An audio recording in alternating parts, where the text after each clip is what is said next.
So, a friend of mine from business school asked for a breakdown on the Beatles song "The End," which is a wonderful piece at the end of Abbey Road. It's near the end of a series of pieces. It's crafted to be part of a structure of a much larger sort of river flowing of music, and it's a fun entry point. There's a it's a very different feel on the end. There's a very rocking feel. Boom, boom, boom, boom. Starts with a drum intro. And we've got multiple guitars coming in with a very interesting sound for the Beatles. We've got high overdrive. Everything's just cranked in.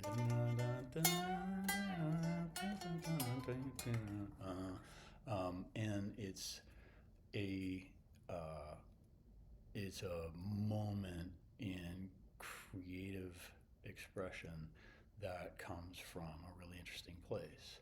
So, it in this time, the Beatles were at the top of their game. They were on top of the world. They had conquered the world years before.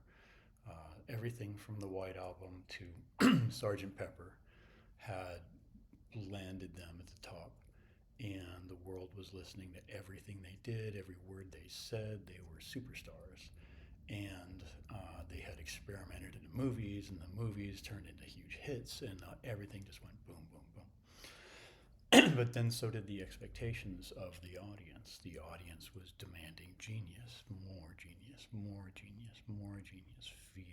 Feed us. That incessant demand, that appetite on those artists. And so they had a period of time where they really rode that wave, and the genius is apparent. And then you could feel the tensions, though, really coming into the work. And by the time you get to Let It Be, the intentionality is just really apparent, and the craft work is at the highest level. And then they walked away, and that is a decision that is made in absolute intentionality. That was a decision that they made from a position of, we don't have another higher peak that we have to hit.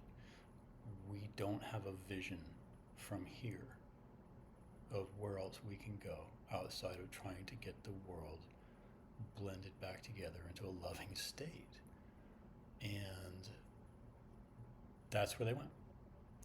And their voice, right up to that last rooftop concert, their last moment together as a band, kept going in that direction. It was messy, especially at the end, but that intentionality went right up to the very end. And so I really respect the artistry, and I really respect the integrity of the intention of what they did.